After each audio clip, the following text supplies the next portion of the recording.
Now let us look at this. This expression here, or algebraic fraction here, is not equals to 1 all over x raised to the power of 2 plus 1 all over x raised to the power of 3. Now this is the reason that this expression in particular will give you x raised to the power of 3 plus x raised to the power of 2 all over x raised to the power of 2 times x raised to the power of what? 3. And this is when you use the LCM factor. At the end of the day, you end up having x raised to the power of 3 plus x raised to the power of 2 all over x raised to the power of 5.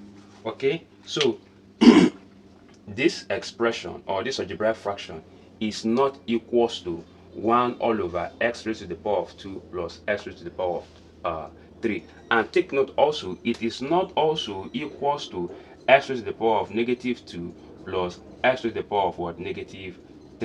Alright, so this expression is just the way it is, and it is not equals to this expression, and it is not equals to this expression. Thank you, and God bless you.